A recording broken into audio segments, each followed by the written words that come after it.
there's a non-zero chance we get a completely reimagined tax code, but we could be as short as 4 years away from a complete 180-degree reversal. If you've got a lot of wealth in Bitcoin that doesn't have a clear regulatory framework, or maybe even a hostile regulatory framework, you better have banking and you better have financial relationships in a more favorable jurisdiction. If they knowingly fail to disclose, they also will have criminal liability for tax fraud.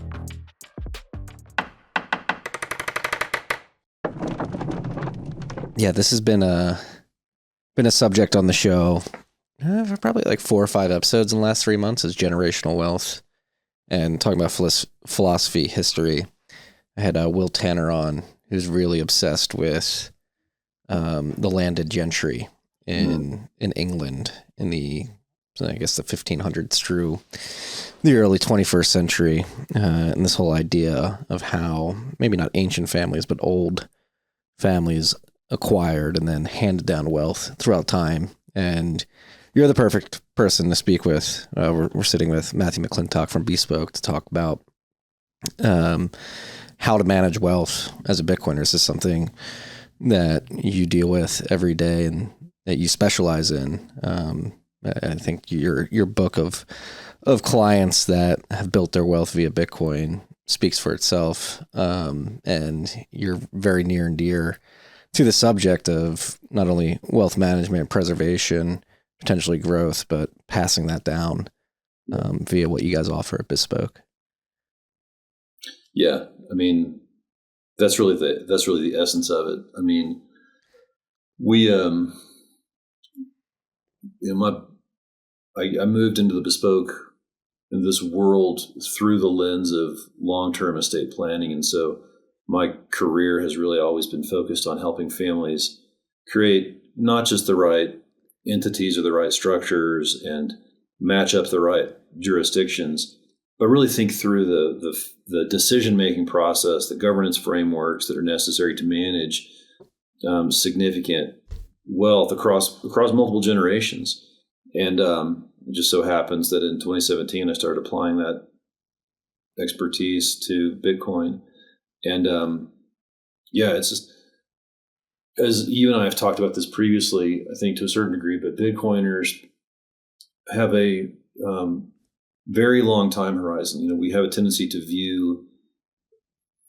view life in terms of decades, maybe even centuries, and kind of across generations because of the nature of the asset that we value so much. And a lot of what we focus on is then helping families really take that from conceptual value, like something that they hold dear, and actually make it something that they can implement. And this idea of the landed gentry is interesting because, as we saw in the evolution of English common law, because the crown didn't like landed gentry to be able to continue to amass wealth and then pass that wealth across generations to their heirs, the crown wanted a piece of the action.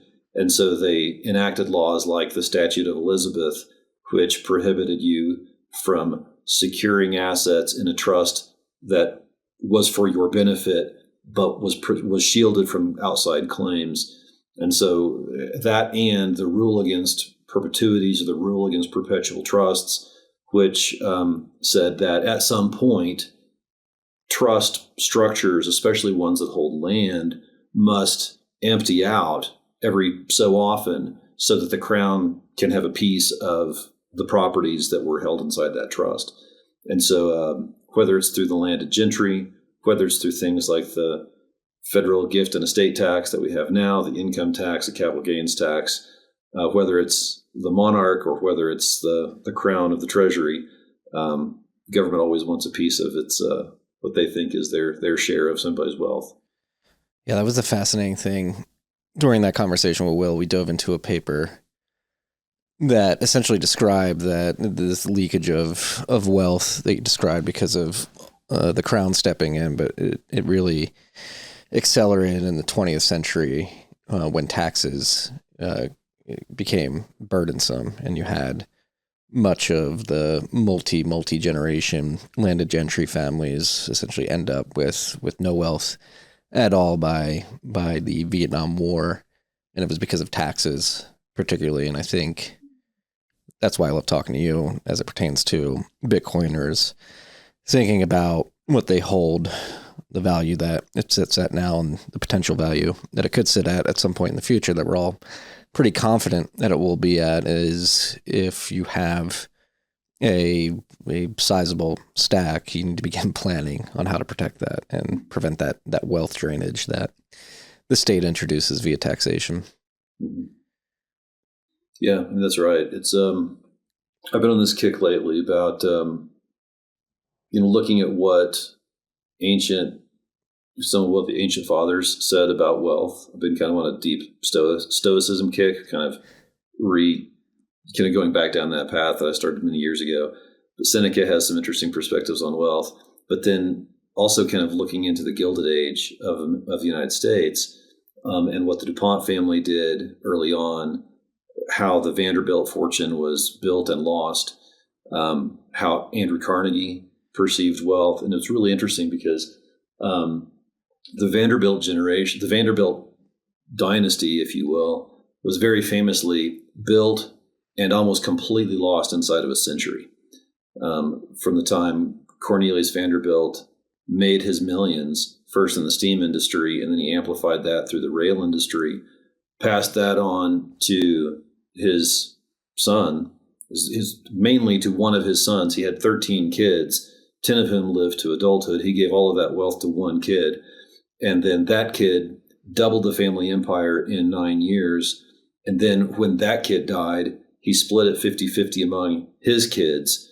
And then from that point forward, it just got pissed away over time through extravagant spending, building all of Newport, Rhode Island, all up and down Fifth Avenue in New York, Asheville, at the Biltmore, just spending all this money, becoming the landed gentry of the 20th century in the United States. Enter the income tax and enter the gift and estate tax, and now you end up with a lot of highly valuable, illiquid property that has a significant carrying cost to maintain. And then before long, all of the family buildings on Fifth Avenue are bulldozed. The Biltmore is donated to a public trust in order to become basically a nonprofit type of entity.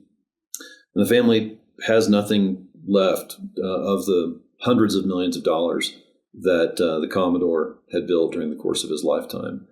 And I think to a certain degree, the same possibility can become true with Bitcoin, because although Bitcoin doesn't necessarily have significant carrying costs in economic terms, we know it's not income producing in its own right.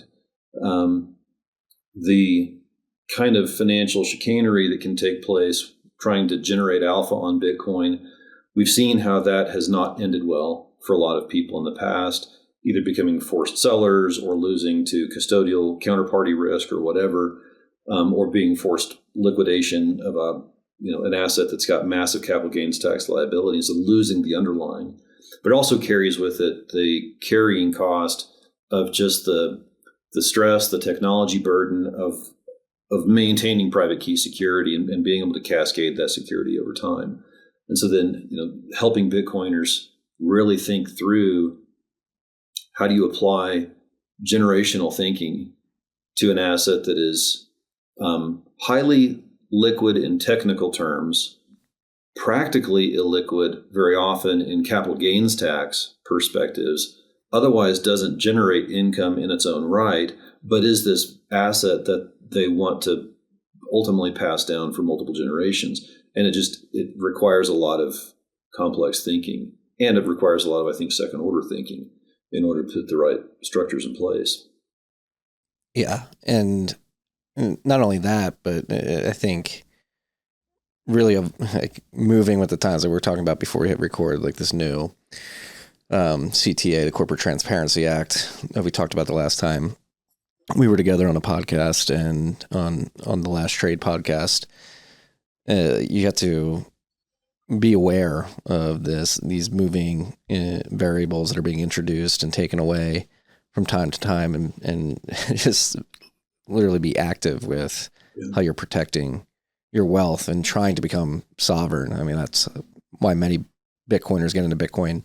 In the first place, they recognize that is this neutral sovereign asset that gives them full control over their wealth, and then they begin applying that to other aspects of their life. And funnily enough, that ties in with wealth creation and preservation. Like how do you build your wealth and then make sure it's somewhat sovereign as you're living within this political apparatus, particularly here in the United States? Mm-hmm. Yeah, I think the sovereignty issue is really, it's complicated. I think and I think it means different things in different contexts. I mean, it certainly means different things to different people, but I also think it evolves over time to a certain degree as well. And the way I think about sovereignty, it's one thing to be able to maintain total key sovereignty over your Bitcoin wealth. I mean, that's, as you and I have talked about previously, that's one of the first things that was pounded into my head as I was listening to the luminaries like Andreas Antonopoulos and other people early in the space. But if we rewind the clock a bit on the block clock that I see there, Bitcoin hasn't always traded at $96,300. Bitcoin used to trade at, tens of dollars or maybe hundreds of dollars, at which point having unilateral control over key material is economically not that big of a deal, because it is like a digital approximation of cash when it's at those levels. Bitcoin, because of its design, because of its algorithm, and just because of its network effect, and because of the erosion of the U.S. dollar, we've got this massive delta that's opened up between the price of a Bitcoin and the value of a dollar. And so now, what might have been a stack worth $5,000, $10,000, even $25,000 back in 2015, 2013, whatever, that could now be worth millions of dollars, or maybe many millions of dollars. And so the sovereignty aspect can become a threat vector as well. And so a lot of what we try to help clients think about is, okay, to what degree does sovereignty mean unilateral key control? And can it also possibly mean maintaining privacy when you want to go obtain properties because you want to liquidate some of your Bitcoin positions? That could also mean mitigating the 40% estate or gift tax erosion that will happen because of the value of your wealth. Could it mean the 35 to 40% erosion from a capital gains tax perspective between state and federal, if you don't happen to be fortunate enough to live in Texas, to be able to pay lower capital gains tax? And so I think the sovereignty conversation is not binary. I think the sovereignty conversation is nuanced and is a bit of a spectrum conversation. One of the things that I think I'm at least noodling right now, I don't really have a clear answer for it yet, is how does an individual's sovereignty kind of interface with or maybe frustrate their heirs' potential future sovereignty? So if I die with my key material, and maybe I've even figured out a dead man switch or some type of code that I have confidence in that will successfully transfer my Bitcoin to the people I care about, are they set up for sovereignty as well? Or will they, or am I creating some type of manacle of restraint for them by maintaining too much sovereignty on my own? I don't know. I mean, I think again, it's the sovereignty. The sovereignty point, I think, is sometimes either overwrought or perhaps underthought, because there's a lot that goes into, I think, structuring for sovereignty. Yeah, I think inheritance protocols, like how do you pass down keys? How do you, particularly when the person who generated the wealth ultimately passes, and then you have this ceremony, which is you either pass the keys that already exist. That's actually a good question to ask you, is like, what happens at that moment? Do you have to pass keys that already exist and give control to the beneficiaries of your will, your trust, whatever it may be? Or does that Bitcoin need to be moved into a new wallet, a new setup controlled by whoever is inheriting that wealth? I would think about that from a couple of different perspectives. I mean, there's no technical reason why you couldn't just pass the key material and the Bitcoin never even moves, as now the inheritors receive the keys to control the Bitcoin on that address. That can certainly happen. And there's nothing inherently flawed with that structure. I think from a practical matter, you've got the tax issues to deal with on this. And unless such time as Bitcoin is not subject to tax at any level, transfer tax or income tax, marking the transfer of ownership is really, really important for both the estate of the dead person and for the recipient who inherits the Bitcoin. And here's the point here. Again, under the current law, the total value of your holdings, whether it's Bitcoin or real estate or fiat or whatever it is, the entire value of your holdings will be considered to be in your gross estate from a estate tax perspective, subject to your then available estate tax exemption. And you might, if you live in, one of maybe a dozen or more states, you might have a state level estate tax as well as federal. And so to the extent your wealth is over that amount, there could very well be estate tax due.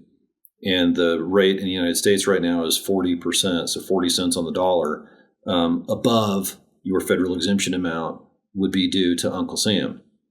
If you live in a place like Massachusetts, you might also have like a 16% state level exemption, a 16% state tax above the $2 million state exemption. And so there's a lot of factors that go into this. So there's the question of whether or not the assets are properly disclosed and appropriate tax paid on those. Now, if we want to get cute and say, well, we're just not going to pay the tax because who's going to know? The beneficiaries who receive that Bitcoin at some point in the future, they're going to have to be able to substantiate how they came about having that Bitcoin.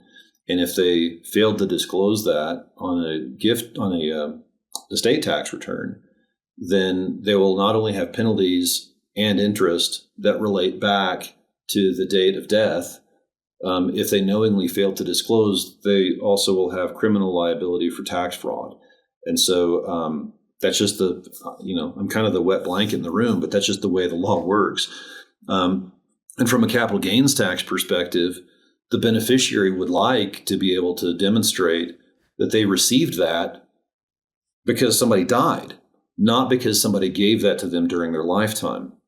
Because if I give Bitcoin to somebody else during my lifetime, either outright or in some type of trust structure, their basis from a capital gains tax perspective is the same as my basis was. So if I had mined that Bitcoin, or if I bought $10 Bitcoin and then I just gave that to somebody else, well, their basis is $10 on that Bitcoin. Even if I whole coined them just out of the goodness of my heart, and it's like a $97,000 gift, their basis would be my cost of acquisition because it was a transfer during my lifetime. If, on the other hand, I die, and then the beneficiary can substantiate that they only received that because it was included in my estate, now they get a basis reset or a step up in basis to the fair market value at my date of death. So if they get $97,000 Bitcoin through my estate, well, guess what? Their basis is $97,000. So if they were to later sell, they would have capital gains tax based off of that $97,000 basis instead of the $10 basis. So you kind of have these competing objectives depending on if you're the hodler who's planning from a wealth structuring perspective, or if you're the beneficiary on the receiving end of that gift. There are kind of cross priorities here that need to be navigated. What's up, freaks? Do you have a credit card? Are you getting cash back or airline points or points for some other service? Guess what? Those are shit coins. You want to be stacking Bitcoin. And I have some groundbreaking news for you. The team at Fold has finally released the Bitcoin Rewards credit card. They have a wait list. They're going to be distributing the cards later this year. So you want to get on the wait list. Fold Plus members are going to get unlimited 2% Bitcoin back on this credit card. If you get on the wait list, they're up to $200,000 in prizes they're going to be giving out. So get on it as quickly as possible. Go to tftc.io/fold and get on the wait list there. If you're on the wait list, you have the potential to win some of the prizes. Check it out. Sup, freaks? This rip of TFTC was brought to you by our good friends at Bitkey. Bitkey makes Bitcoin easy to use and hard to lose. It is a hardware wallet that natively embeds into a 2 or 3 multi-sig. You have one key on the hardware wallet, one key on your mobile device, and Block stores a key in the cloud for you. This is an incredible hardware device for your friends and family, or maybe yourself, who have Bitcoin on exchanges and have for a long time, but haven't taken the step to self-custody because they're worried about the complications of setting up a private public key pair, securing that seed phrase, setting up a PIN, setting up a passphrase. Again, Bitkey makes it easy to use, hard to lose. It's the easiest 0 to 1 step, your first step to self-custody. If you have friends and family on the exchanges who haven't moved it off, tell them to pick up a Bitkey. Go to bitkey.world, use the key TFTC20 at checkout for 20% off your order. That's bitkey.world, code TFTC20. It's so crazy that we need to think this hard about just passing wealth down. It's only slightly harder with Bitcoin than it is with anything else. I mean, it's like this is just the tax law. I mean, you could substitute the word Bitcoin and just throw in like Apple stock or real estate or gold or whatever. The analysis is the same. It's just that the reality is that the same normie land laws that apply to traditional assets also apply to Bitcoin. And sometimes that's how the cold, harsh reality comes crashing upon the rocks of sovereignty. It's like the crown still wants its pound of flesh. Yeah. Well, that's why I feel like we're about to have another bucket of cold water thrown on us, because as I'm sure you're aware, with Trump taking helm of the White House again, moving fast. We're barely a month into, not even a month into him putting his hand on the Bible and getting inaugurated. Notably, he didn't put his hand on the Bible. Melania held it. Melania held it, but he didn't touch it. Oh, interesting. Well, yeah, watch the video. Being inaugurated in the vicinity of a Bible. He was proximate to a Bible. A lot of talk about tariffs. He's been publicly posturing in the lead up to the election and post-election. Tariffs, my favorite word. We're going to throw tariffs on the world and hopefully eliminate the income tax, and really hearkening back to the Gilded Age here in the United States, when that's what the tax structure was. It was heavy tariffs, no income tax. You have Elon Musk, his new right-hand man, who's publicly vocalized his disgust with the estate tax. Specifically, do you think there's any possibility in this 4 years they try to make moves to eliminate the income tax and reduce, if not eliminate, the estate tax as well? And even if they were to do that, what is the likelihood that that tax structure remains intact after this administration? Yeah, great question. I will tell you that I think the highest probability is we'll get an extension of the 2017 Tax Act. I mean, I think that is the highest probability. And I think, it has to happen. If it does happen, it's going to happen this year because the 2017 Tax Act expires at the end of this year. So that means that we go back to the pre-2017 tax regime. There's just no way that a Republican-controlled Congress and the White House will allow the 2017 Tax Act to expire. So I think at a minimum, we get an extension. which means at a minimum, the estate tax exemptions remain at $10 million per taxpayer plus indexing for inflation. So it's $13.995 million per taxpayer this year. I suspect that's going to continue to graduate up at a minimum. Depending on depending on lots of factors, I think there's a non-zero chance we get a completely reimagined tax code. Whether that means following the Czech Republic's model, like you and I were talking about before this, of suspending recognition of gain for Bitcoin that was held over a 3-year period of time. Maybe we see something like that. Some type of relief around capital gains tax, either for crypto or just generally, maybe a reduction in the income tax, maybe a flat tax, but whatever happens will be temporary. It will be temporary because unless a tax bill passes with a 60% majority, a 60 vote in the Senate, which the Republicans don't have 60 votes in the Senate. If the tax bill does not pass with 60 votes, it must pay for itself within a 10-year window as calculated by the Congressional Budget Office. That's the upshot of the Byrd Amendment. So that's why every tax law, since I can recall, has a built-in expiration date. So whatever tax law we get, it will be temporary and will probably last no longer than 9 years. What KPIs do they have to hit if they don't get 60? Typically, what does the CBO typically throw out there?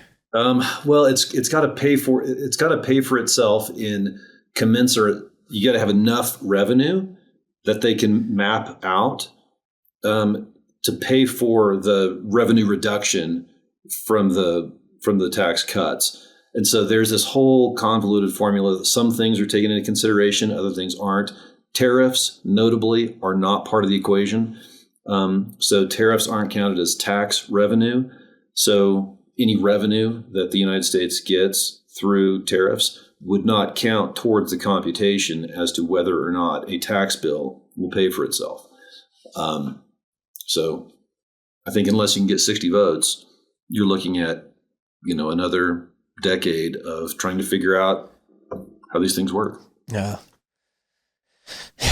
It's been fascinating watching Doge go in there and at least try to figure out how our money's being spent and where it's being wasted, and publicly stating, all right, here's what they're spending your money on. We're going to cut this, we're going to cut that. And as we all know, that's all well and good, and I think moral, just, and something that we should be doing. Is that you still have this overwhelming, overarching boogeyman in the spending discussion, which is defense, Medicaid, Medicare, Social Security, third rails that are rarely touched. Actually, I think if you're going to touch one of those rails, maybe defense. I think the coalition of supporters behind Trump, particularly from Silicon Valley tech scene, investment scene specifically, they have placed a lot of chips on these startup defense tech firms, which are marketing themselves as companies that could produce what the military industrial complex does on an $800 billion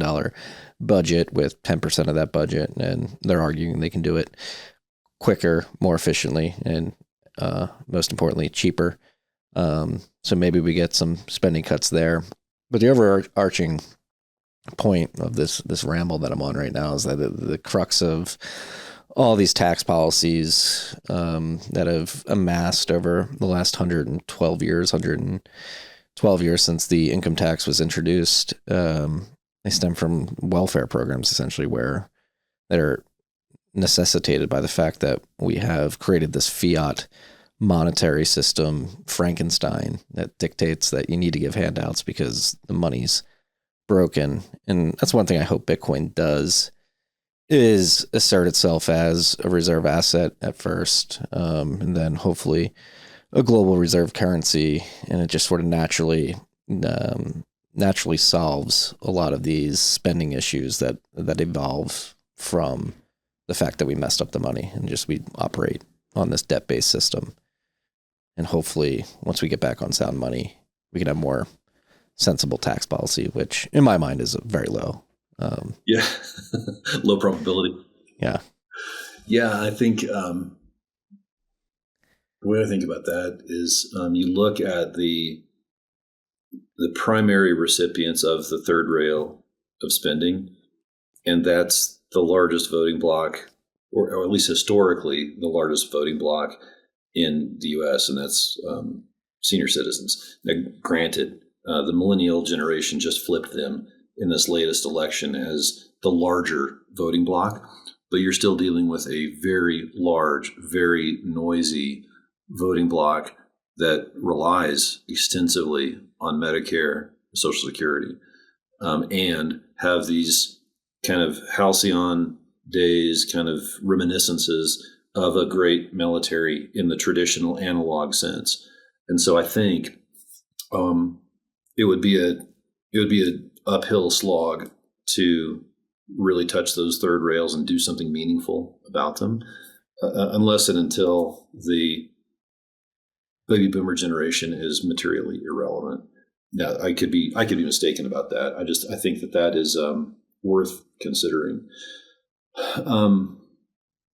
I think ever since we got off of the gold standard fully in 1971, we've been just drunk on the euphoria of being able to play these monetary games with a truly fiat system. That is addictive, not just for government, but for the people that rely on that government, thus the subsidies, thus the handouts. And now if you're talking about taking all these subsidies away, whether it's health subsidies, farm subsidies, Social Security subsidies, away from people, even staunchly conservative people, I think, again, that's going to be a very difficult political argument to sustain, because it's like, it's all well and good. Marty, I will take money away from you all day long. But once somebody starts taking money away from me, wait a second, now you've got me upset. So I think we're going to see something similar and we already are seeing this to a certain degree when we see the cuts proposed that are impacting red states. Now all of a sudden those senators are saying, oh, wait a second. You can't take the funding from this program in my state because all these farmers or whatever it is are so reliant on those subsidies. You can't take that away. It's like, it's all well and good until your ox is the one getting gored, and then you'll often kind of turn. So we're still in the very early days of this, but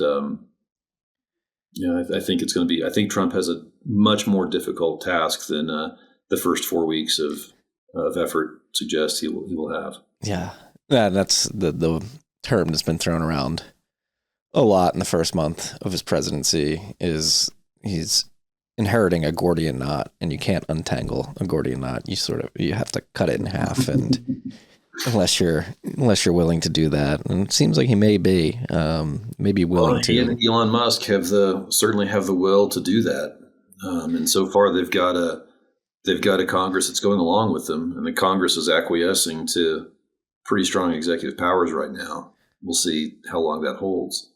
This rip was brought to you by our great friends at Unchained. As Bitcoin's role in the global financial landscape evolves, understanding its potential impact on your wealth becomes increasingly crucial. Whether we see measured adoption or accelerated hyper-Bitcoinization, being prepared for various scenarios can make the difference between merely participating and truly optimizing your position. This is important, freaks. This is why Unchained developed the Bitcoin Calculator, a sophisticated modeling tool that helps you visualize and prepare for multiple Bitcoin futures. Beyond traditional retirement planning, it offers deep insights into how different adoption scenarios could transform your wealth trajectory. What sets this tool apart is the integration with the Unchained IRA, the only solution that combines the tax advantages of a retirement account with the security of self-custody. In any future state, maintaining direct control of your keys remains fundamental to your Bitcoin strategy. Go explore the potential futures at unchained.com/TFTC. Bitcoin is going up.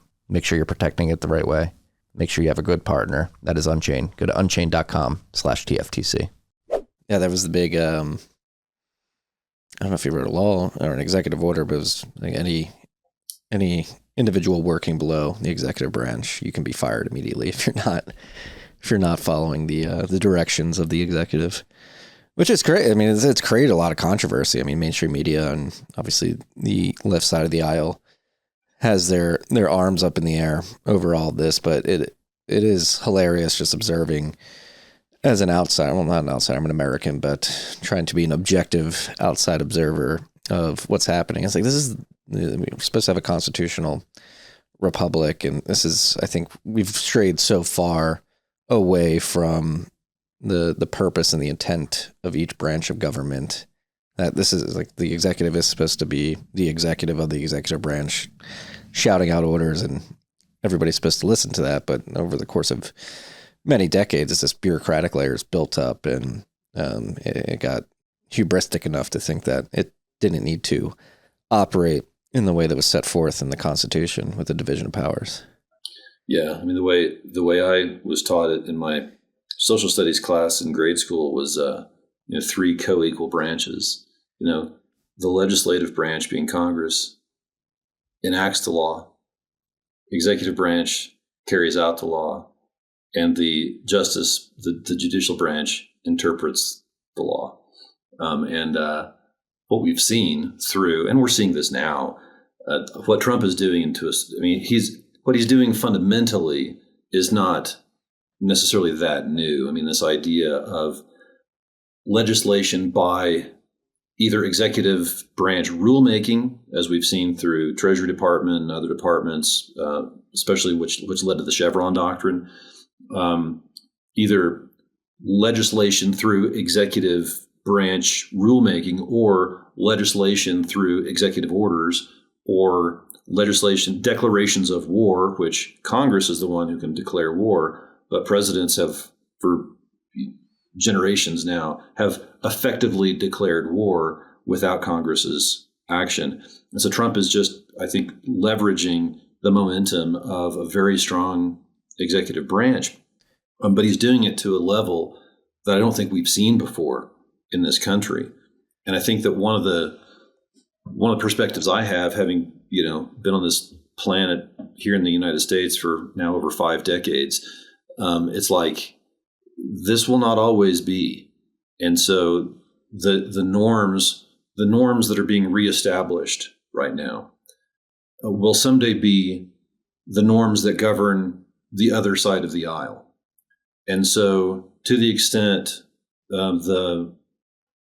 Trump and especially the MAGA branch of the Republican Party, with the power that they have in Congress, they're having their heyday right now.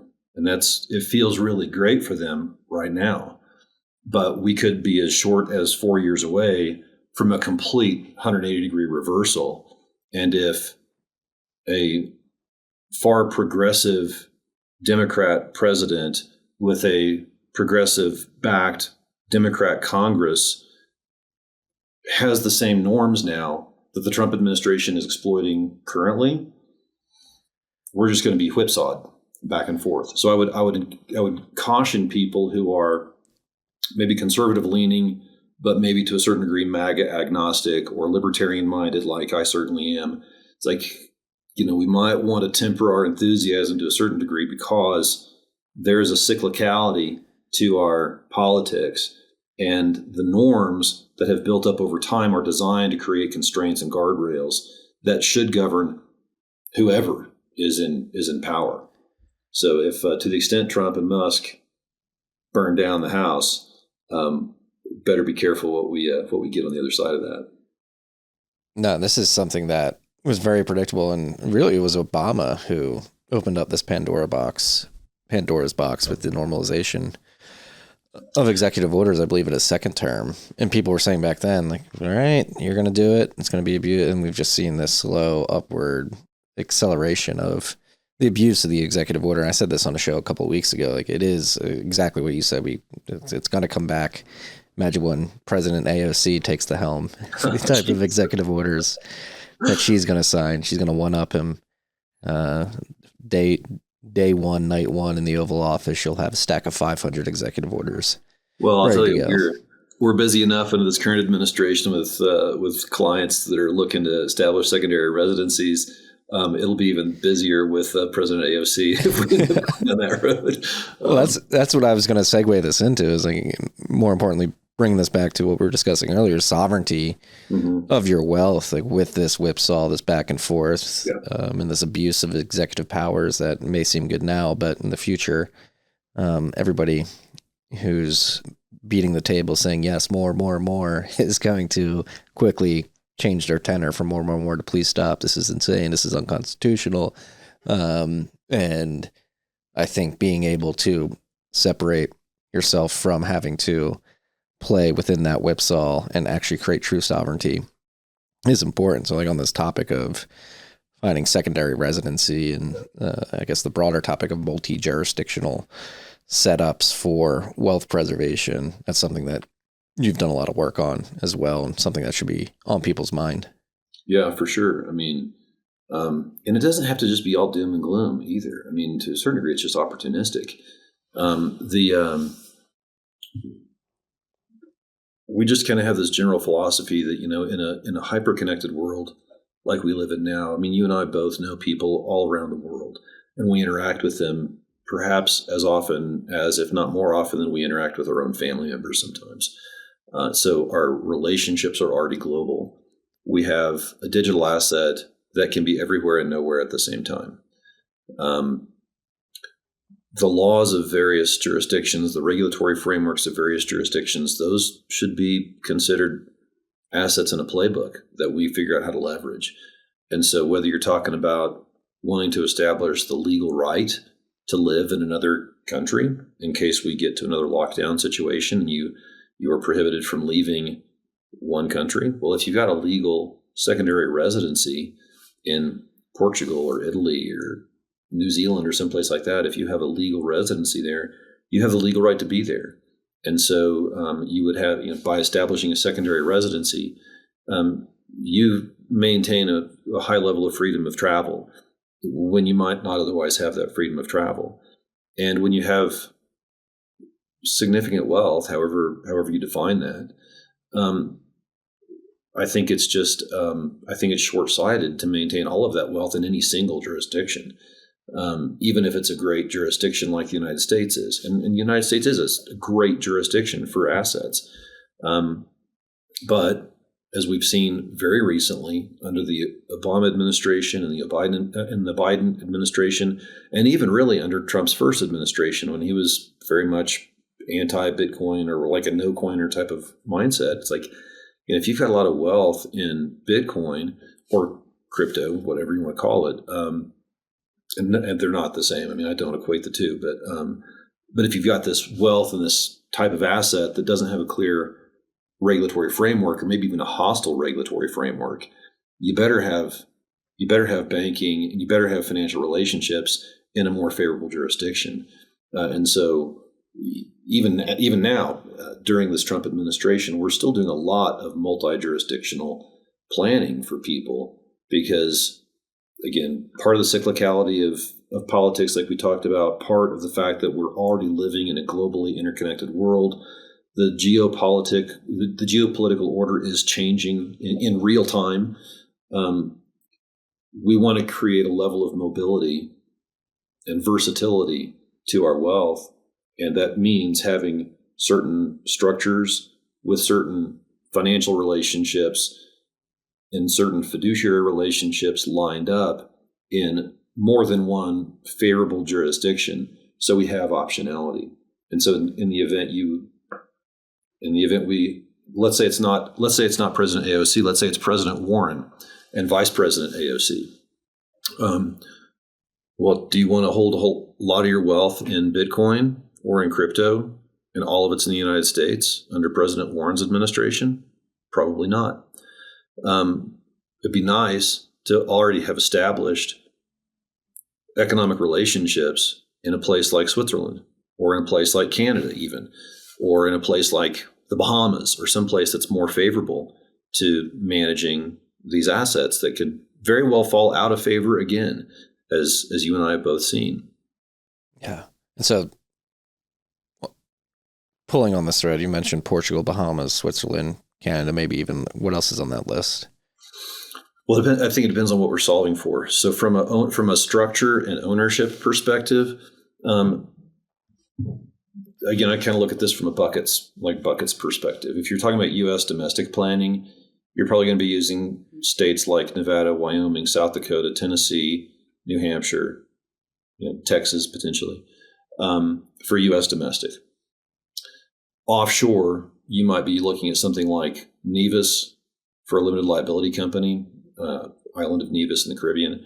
You might have a Cook Islands Trust, maybe multiple Cook Islands Trusts. You might do something in the Channel Islands. You might have banking in the Isle of Man. You might have banking in Switzerland or Liechtenstein if you can get it.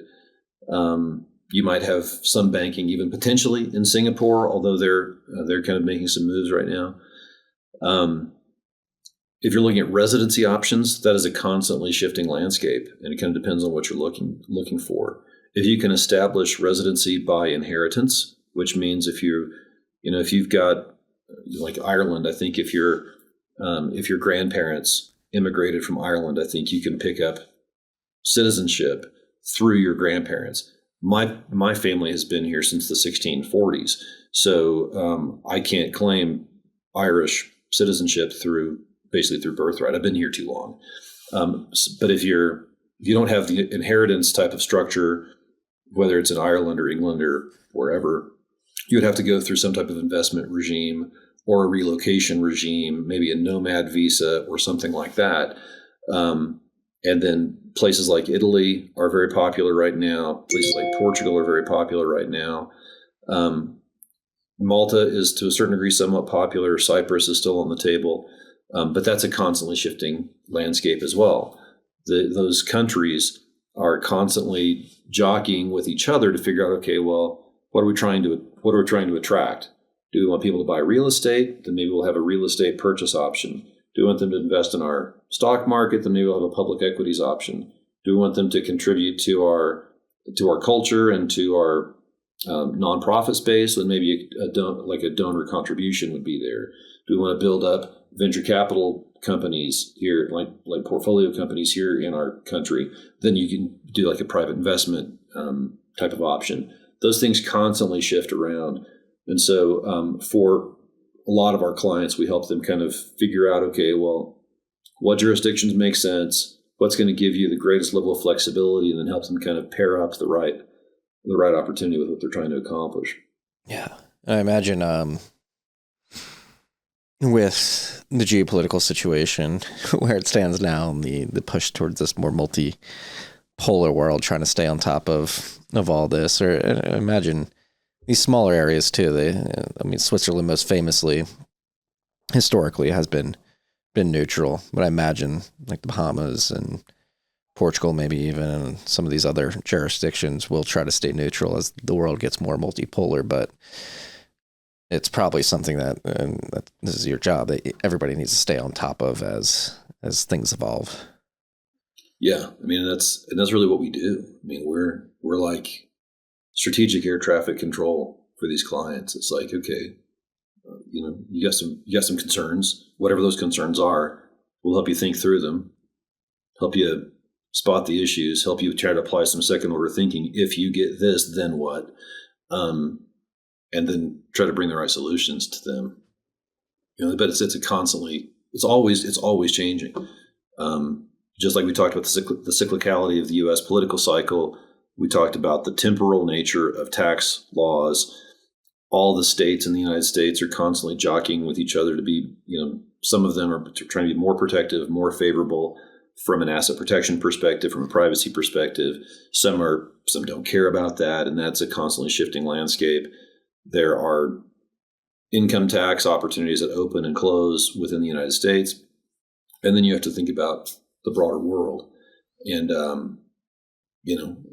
once you have a total wealth of, call it 50 million plus, maybe even below that, you better start looking at having a foot outside your home country, wherever that is, just because, when the cycle turns, you want to be prepared for that. Yeah.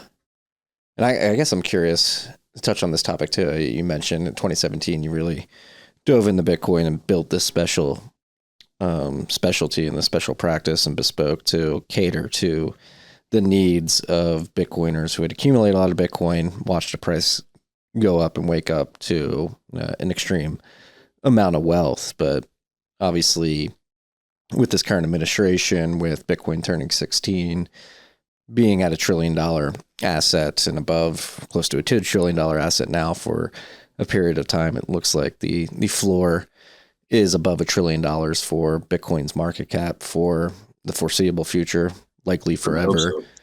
Are you seeing, in terms of new clients or existing clients that weren't Bitcoiners, what's the appetite for wealth that was built outside of Bitcoin to get exposure to the Bitcoin market? Yeah, it's interesting. The clients that I think because of the fact that we built in this space, I can't think of a single client we have right now that doesn't have a significant position in Bitcoin already. No, they didn't necessarily make their wealth in Bitcoin. They might have made their wealth through like a tech exit or whatever. But by the time they come to us, a lot of the way they find us is they say, I've got $25 million worth of Bitcoin on a $150 million estate. None of my wealth managers, none of my strategists even think about Bitcoin. At least these guys are thinking about it. Maybe I'll talk to them. So that's, we're seeing people who have already made a significant investment decision in favor of Bitcoin. But that said, we also see a growing number of, we don't have them as clients yet, but a growing number of inquiries to Bespoke for people who don't have any Bitcoin at all. And they just like the way we see the world. And so those clients, they know that we're in Bitcoin. It's all over our website, and I'm all over podcasts like yours. They figure out pretty quickly that we're pro Bitcoin. I mean, I've got Bitcoin posters on my wall, so it's like pretty unapologetic as far as that goes. We have been working with a couple right now. They've got I want to say it's like 35 million maybe in one of the Bitcoin ETFs, and they want to own the underlying. And so we're helping them think about how should you own the underlying, because you're long Bitcoin, you're not just short the price exposure, you want the Bitcoin. So then how do you accumulate it strategically? How do you possess that strategically? How do you wrap the ownership of that from a tax perspective and from a long-term governance perspective? And so we're helping them with that because I think they kind of got curious about Bitcoin around the time the ETPs came out and made a pretty significant allocation there. They enjoyed the economic run-up, and then along the way they became orange-pilled. I said, yeah, this is not just a short-term opportunistic investment. This is a fundamentally different way to think about money. We want to own the underlying. Can you guys help us do that? It's a validation of a thesis that many of us had with the ETFs. Many of people are like, ETFs are bad, you don't own it. But as a top of funnel marketing tool, get people into the ETFs. They do the research, become orange pilled, recognize that holding the underlying is preferable to holding shares in an ETF, and ultimately look to move that direction. So that's a great validation of that thesis. Yeah, and we tell people that it's like, if you own the ETPs or ETFs, you don't own Bitcoin. I mean, you got price exposure, which if that's all you want, that's fine. It's great. It's liquid. You can be non-emotional. I mean, I'm clearly emotional and non-objective when it comes to my Bitcoin. But when I have a cash position that I just don't know what to do with, I park that in an ETF. It's like, because I'm still going to ride the vol of Bitcoin, but I'm not emotional about that. I don't get emotional about selling my ETP positions. I would get emotional about selling my Bitcoin positions. And I think this was a pleasant surprise for everybody. It looks like IBIT filed to enable in-kind redemptions of their shares into spot Bitcoin. Does that make your job easier? Because I know there's a qualified, or what's it called? QPs, qualified participants, or it makes it a lot easier. I think. I think it's a great move. I think it's a great move. It'll be interesting to see who follows suit. Although, like in the case of these clients that we're talking to who hold the ETF right now and want to hold the underlying, it would make their transition very, very easy, theoretically. It's going to be interesting to see how many people take them up on that redemption offer and actually will redeem for the underlying. And how would that work? Because there's, I think qualified participants the wrong term, but there's is a PAR, whatever. But there's the people that can redeem are like the Fidelities, who knows with SAB 122 now, maybe it's Morgan Stanley or whoever. Would they have to redeem it and then send it along? I would guess so. Yeah, I don't know. Yeah. I've not done the homework to figure out the mechanics of that. Yeah. Let's stay on top of that. It's always great catching up with you. I hate that we only have an hour here, but I think it's important. As I said, this is a topic that fascinates me. I think we do at least one episode a month now at this point on wealth management as it pertains to Bitcoin, and just thinking about outside of Bitcoin externally. That's something that I think the world needs to get back to, is this idea of building wealth, hopefully growing that wealth, at the very least maintaining that wealth and passing it down, as the normalization of the high velocity trash economy has engulfed the world over the last 5 decades. I think getting back to this low time preference, wealth accumulation, wealth preservation mindset is extremely important for bringing quality of life and productivity back to the world. Yeah, I think that's right. I think there's a bit more complication to it, I think, because you're at a point right now where you're getting, you've got economic success, you've been in Bitcoin for a long time, you got your own family now, and you're thinking, about your family and what this wealth will mean to them at some point down the road. And I think that's really important. But kind of back to the Gilded Age for a second, and even back even farther, Andrew Carnegie in 1889 wrote a fascinating article, just simply titled "Wealth," in the North American Review. It was published in June of 1889. And Carnegie was one of the great wealth builders of the Gilded Age. And during his lifetime, in this article, he wrote that the man who dies rich dies disgraced. And his point was that it becomes the responsibility of those who build great wealth, once they have provided for a certain level of sustenance for their family, it then becomes incumbent on them to think beyond themselves. And so Andrew Carnegie, the way he lived that forward was, during his lifetime, he gave away like 80+% of his total wealth to fund libraries around the English-speaking world. And so he took that on as his mantle, and he did not want to leave his family with all of the wealth that went along with that. And the great-grandson of Cornelius, the Commodore Vanderbilt, said that inheriting wealth was the single greatest failure in his life because it robbed from him all sense of ambition. And he had nothing to strive for. So I think the next phase of human flourishing, I think, beyond, once we reach a certain level of economic satisfaction and we've provided for our families, I think we then have to start thinking about what is beyond ourselves, that we should make the world a better place.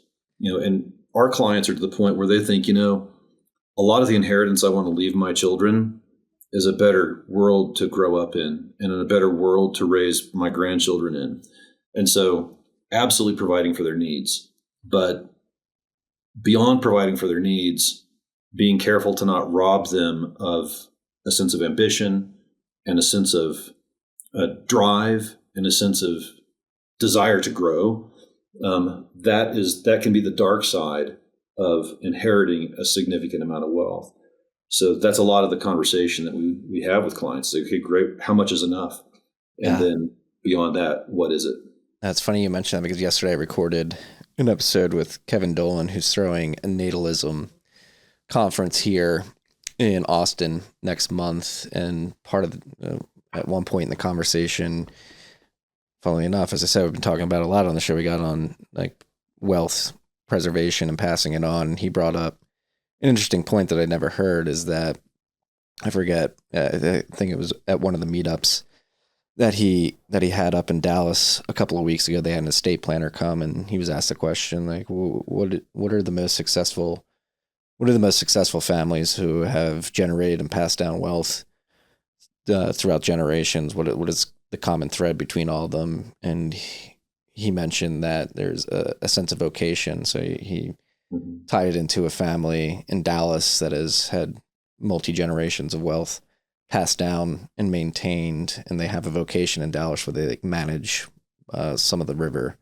and that is like their family vocation is we are responsible for the river in the Dallas area or this part of Dallas, and we are tasked with maintaining and making sure that it thrives for not only us but our community as well. And I thought that was just a really interesting point to pull out is as you generate this wealth, similar to Carnegie, maybe he didn't do a good job of instilling that thought of vocation as it pertains to public education and libraries to his heirs, but something to think about in your local area. Is there something that you could help build up, maintain, and then pass that vocation down to your kids, grandkids, great-grandkids? Yeah, I mean, do you want your children and grandchildren to be the wealthiest people in a world that's burning and rotten, or do you want them to be really well prepared and really well provided for in a world that flourishes?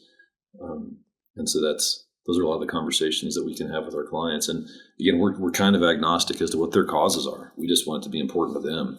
So those are in each of our very large client cohorts. In each case, they're giving away the vast majority of their wealth during their lifetimes because they just they've got hundreds of millions of dollars, and they're said our kids don't need that.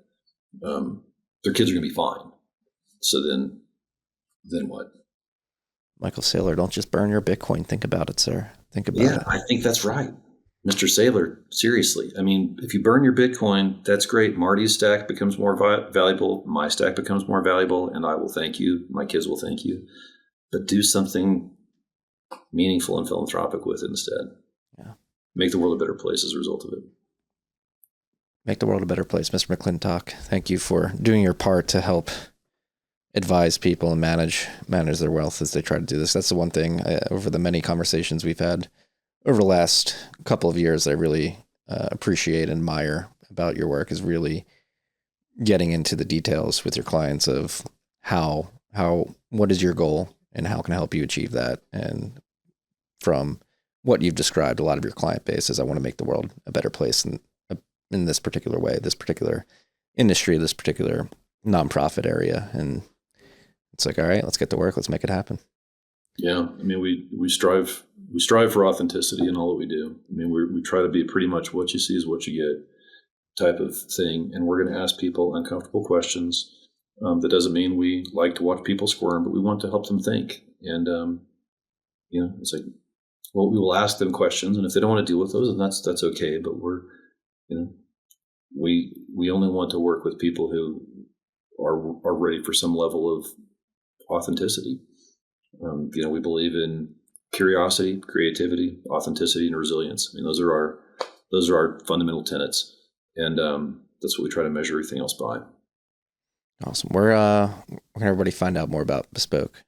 Website's probably the easiest. It's just bespokegroup.io. I'm on Twitter somewhat episodically. I'm just McClintock_M is my handle there.